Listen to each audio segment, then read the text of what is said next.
आदरणीय कर्नल किरोड़ी सिंह बैंसला जो 2007 से लेके 2023 तक राजस्थान के सामाजिक न्याय युद्ध के पटल पर छाए रहे, आज उनकी तीसरी पुण्यतिथि है। भिवाड़ी में शहीद हुकम सिंह लाइब्रेरी में उनकी स्मृति समारोह रखा गया, जिसमें पूर्व सभापति श्री शीशराम तंवर जी और मुझे अतिथि के बतौर आदरणीय श्री भगत अमर सिंह जी ने बुलाया। श्री सतपाल जी ने ये आयोजन किया और शहर के सभी बौद्धिक लोग और विद्यार्थी वहाँ उपस्थित थे।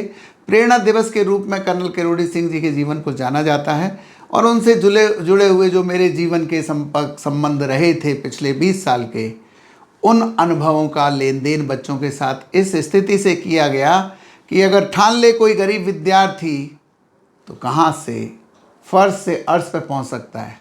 तो कर्नल साहब ऐसे ही हमारे प्रेरणा बिंदु थे, जिन्होंने ठान लिया था कि रिटायरमेंट के बाद में खाट नहीं पकड़नी है, बैत नहीं पकड़ना है, कुत्ता नहीं घुमाना है। अपने समाज के लिए, जिसको वीर गुजर प्रतिहार वंश कहते थे, जिसको गाड़िया लोहार कहते थे, जिसको रहबारी कहते थे, उन समाजों के लिए संघर्ष किया और 5% अलग से उनके लिए आरक्षण सुनिश्चित करने के बाद वो 31 मार्च को इस दुनिया से परलोक सिधार गए। डॉक्टर साहब, आप लंबे टाइम उनके सिपाही रहे और लगातार उनके साथ रहे, तो किस तरह के उनके साथ अनुभव रहे और क्या कहेंगे, क्या वो जानकारी जो शायद उनके और आपके बीच में रही आज जनता के सामने जाए? देखिए, ये राष्ट्रीय गुजर आंदोलन था और मैं इसका राष्ट्रीय प्रवक्ता था। निश्चित रूप से जब वो फौज से आए थे, उससे पहले भी हम ये बहुत कोशिशें कर रहे थे गार्ड साहब के साथ और दाबाई साहब के साथ। ये राजस्थान के गुजरों की बहुत ही लंबित मांग थी, पर कर्नल साहब के आने के बाद इसमें एक बहुत तीव्रता आई। पहले हिंडौन का आंदोलन हुआ, फिर 2007 में पीपल खेड़ा पाटौली का आंदोलन हुआ, उसके बाद एक और हुआ जिसमें हमारे 72 शहीद और अभी बहुत सारे घायलों को जुड़ा के 75 लोग अपनी जान से हाथ धो बैठे। उनका अनुभव ये था कि मैं एक सैनिक हूँ और मैं कास्टिस्ट आदमी नहीं हूँ, मैं जातिवादी नहीं हूँ, लेकिन जिनके बीच में पैदा हुआ हूँ, जहाँ बड़ा हुआ हूँ, अगर उस कोई कौम के बच्चों को अपनी पढ़ाई का हक ना मिले, अगर उन डांग जैसे क्षेत्रों में कोई चिकित्सक ना मिले, गर्भवती माताओं को चारपाई पर डाल के 10-10 किलोमीटर ले जाना पड़े, तो ऐसी कम्युनिटी के लिए डॉक्टर रूप सिंह हम सबको मिलकर संघर्ष करना चाहिए। अनुभव ये है कि ये पूरा का पूरा संघर्ष हम 5-7 लोगों से प्रारंभ हुआ था। आज हम कर्नल साहब के साथ उन सब के भी नाम आपसे साथ शेयर करें तो कैप्टन हरप्रसाद शाह थे, कैप्टन विजेंद्र थे, एडवोकेट अतर थे, डॉक्टर मानदाता थे और भूरा भगत थे। ऐसे 5-7 लोगों ने एक राष्ट्रीय आंदोलन की नींव रख दी। आपको ध्यान होगा कि एक दिन तो दिल्ली बंद भी हुआ था। आपको ध्यान होगा कि 10 साल तक सभी न्यूज़पेपर्स में और चैनल्स में एक चर्चा की जाती थी, बैंसला का फैसला। तो संघर्ष पूरे भारत के लिए था। मिला राजस्थान में, ऊँट के मुंह में जीरा ही मिला, वो भी कोर्ट में लंबित है। लेकिन कर्नल साहब हमारा प्रेरणा पुंज थे इस आंदोलन के। हम उनके साथ के सिपाही थे, प्रवक्ता थे। अपने साधन अनुसार हमने अपनी पूरी जवानी इसमें लगा दी। हमसे जूनियर जो डॉक्टर मानदाता और अतर सिंह एडवोकेट थे, उन्होंने तो समझिए वो बच्चे थे, कैरियर सेट होने वाला था, पर जब ठान लिया तो ठान लिया। तो कह सकते हैं कि बैंसला साहब ने अपनी जन्मभूमि का जो कर्ज है वो अदा किया। निश्चित रूप से अदा किया, क्योंकि वो जिस मुडिया गांव से आते हैं वो एक नदी किनारे का गांव था। आपको आश्चर्य होगा कि उस समय जब वो कर्नल थे, वहाँ पर ना कोई मोटर गाड़ी, मोटरसाइकिल, कोई भी वाहन नहीं जाता था, बैलगाड़ी से जाते थे। वो रिक्रूटेड ऑफिसर बने और आज उनकी बेटी देश के इनकम टैक्स डायरेक्टर जनरल बनी, एक भाई मेजर जनरल बने आर्मी में, दूसरे MBA करके कॉरपोरेट में गए। यानी सारे भाई उनके वेल सेटल्ड थे। चाहते तो अपना रिटायर्ड जीवन बहुत आनंद से गुजार सकते थे, पर आंदोलनकारियों के बीच में रहना, धोती कुर्ते में लाल पगड़ी वाले बाबा के नाम से मशहूर होना, राजस्थान के हर लोकगीत फंक्शन में पहुँच के आंदोलन लोगों ने 2007 में देखा था। पर 1999 से लेके 2007 तक हम लगभग 280 मीटिंगें गांव-गांव, घर-घर कर चुके थे और एक समय ऐसा आया था जब लगभग पूरा हिंदुस्तान इस गुजर आंदोलन की आग में हिल रहा था। तो कह सकते हैं कि कहीं ना कहीं उन्होंने सोई हुई एक समस्त उस जाति को जगाया जो बहुत पिछड़े और रिमोट और डेजर्ट एरिया में बैठे हुए थे, जिनको जानकारी नहीं थी, उनको जगाया और आज कहीं ना कहीं उनके बहुत सारे युवाओं पर जीवन में बहुत बड़ा एक बदलाव आया। सुरेंद्र जी, आप महसूस करिए कि एक गाड़ी अलवार जिसकी सारी ज़िंदगी एक गाड़ी में होती है, उनके लिए काम करना देवता जैसा होता है। आप कल्पना करिए कि जो गडरिया, जो रहबारी बाड़मेर जैसलमेर से अपनी भेड़ों को लेकर चलता है, पूरा हिंदुस्तान नापता हुआ अपनी दाल रोटी कमाता है, ऑन द वे ही उसकी डिलीवरी होती है, वही अस्पताल होता है, वहीं शिक्षा होती है।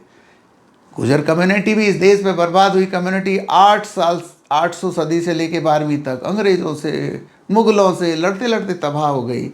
उन सबको काम करना उस देव पुरुष ने प्रारंभ किया, हम जैसे साथियों को साथ में लिया, और वो कभी अपने बच्चों के सुविधाजनक घरों में नहीं रहे, झोंपड़ी में रहते थे। आज भी सुबह उनके गांव मुंडिया में हवन हुआ है। आज भी बहुत सारे जो ग्रामीण भाई हैं, हम बहुत लोकगीतों का आयोजन करते थे करौली जिला हेडक्वार्टर पर, दौसा जिला हेडक्वार्टर पर। तो कर्नल साहब कहा करते थे, यार इन सब से मुझे ताकत मिलती है, क्योंकि वही डायलेक्ट था, वही लोकल लैंग्वेज थी। एक बहुत प्यारा उनका गीत था, लोगों को जब नदी नालों से निकाल के आंदोलन के लिए लाते थे तो एक गीत गाते थे, नंदी नंदी आ जाइयो कंदी खोदती मिलूंगी रे। यानी ये लोग ही समझ सकते थे कि मैं भी तुम्हारे साथ घास खोदते हुए मिलूंगा और वहीं आंदोलन करेंगे। एक अजीबोगरीब आंदोलन था, बिना साधन, बिना पैसे, बिना किसी से चंदा लिए, ऐसे दीवाने लोगों का था जिनको एक ख्वाब था कि इस कम्युनिटी का, जिसको अंग्रेज़ों ने जरायम पेशा टाइटल इसलिए दिया था कि अंग्रेज़ों से लड़े थे। अंग्रेज़ जिसको अपनाते थे उसको राय बहादुर कहते थे। अंग्रेज़ों के तलवे चाटने वालों को कई पदवियां मिलती थी, लेकिन गुर्जर प्रतिहार वंश 1857 से लेके 1947 तक उनका दुश्मन नंबर 1 था। इसलिए इसको क्रिमिनल ट्राइब से बाहर निकालना, एक इज्जत पसंद ज़िंदगी में लाना, शिक्षा और प्रशासन की मुख्य धारा में लाना, ये उनका टारगेट था। आज वो इस दुनिया में नहीं हैं, हम उनको बहुत मिस करते हैं। लेकिन इदाते कमीशन ने भारत सरकार को भी एक रिपोर्ट दी है कि असली स्वतंत्रता सेनानी तो ये थे, गुर्जर्स ऑफ राजस्थान, उत्तर प्रदेश, मध्य प्रदेश, हिमाचल, पंजाब, जम्मू कश्मीर, जिनको अंग्रेज़ों ने काट डाला, जिनको अंग्रेज़ों ने शहरों से निकाल दिया, इनको स्वतंत्रता अवार्ड मिलना चाहिए था। मलाई तो वो काले अंग्रेज़ खा गए जो उस समय भी जी हुजूरी करते थे, आज भी प्रशासन के साधन गरीब पिछड़ों को उपलब्ध नहीं होने देना चाहते। यही जंग थी कर्नल साहब की, व्यक्तिगत किसी से दुश्मनी नहीं थी। इतना लंबा संघर्ष रहा, और जिस कामयाबी के लिए संघर्ष किया गया, क्या वो कामयाबी मिल पाई? अगर मिल पाई तो किस स्तर पर देखते हैं? ऊँट के मुंह में जीरा कहेंगे इसको, ऊँट के मुंह में जीरा। संघर्ष बहुत लंबा था। संघर्ष इस बात के लिए किया गया था कि इनको शेड्यूल ट्राइब का स्टेटस दिया जाए, क्योंकि जिन गांवों में हम रहते हैं, हमारे पड़ोसी शेड्यूल ट्राइब में आने के बाद आर्थिक, शैक्षणिक, राजनीतिक बहुत तरक्की कर गए। तो जो प्रश्न आपका है कि क्या जितनी बातों के लिए आंदोलन किया गया था वो हासिल हुआ, तो मैं कहूँगा कि कम्युनिटी अभी भी कर्नल साहब से प्रेरणा ले रही है। हम रास्ते में हैं, मंजिलें अभी बाकी हैं। तो कह सकते हैं कि कहीं ना कहीं फैसला साहब तो इस दुनिया में नहीं है, आप उनके सीता चला रहे हैं, साथी रहे हैं। क्या लगता है कि लड़ाई अभी और भी बाकी है? अगर वो बाकी है तो फिर किस हद तक लड़ाई लड़ी जा सकती है? 33% टोटल जनसंख्या है, गुर्जर, पाटिल, पटेल, कुर्मी 33%। इतिहास गवाह है कि इतनी बड़ी जनसंख्या तो सरकारें बना देती है, लेकिन देश में 2 कम्युनिटी होती हैं। ये कर्नल साहब का ही सेंटेंस है, एक चतुर और एक मूर्ख। चतुर लोग हमेशा मूर्खों का भोजन करते हैं, इसलिए ये जो लड़ाका कौम थी, इनको या तो आपस में लड़ाया जाता है या खुद के वर्गों में लड़ाया जाता है। अंत ये होता है कि जिस कम्युनिटी की 150 सीटें संसद में होनी चाहिए थी, उसकी 5 या 7 हैं। देश भर में कम से कम 4,500 विधानसभा सदस्य होते हैं, तो 33% जनसंख्या के 200 विधायक तो होने चाहिए थे, गिनती के हैं। तो राजनीतिक पटल से इस कम्युनिटी को धकिया के बाहर किया गया, इसलिए इनकी वकालत करने वाला, शैक्षणिक संस्थान बनाने वाला, लोन पे बैंक दे सकें ऐसी व्यवस्था करने वाला कोई नहीं मिला। पशुधन पर ये आधारित थे, तो कृषि और पशुधन अब समय के साथ घाटे के सौदे हो गए। तो हाँ, ये कम्युनिटी अभी भी अपना संघर्ष जारी किए हुए है।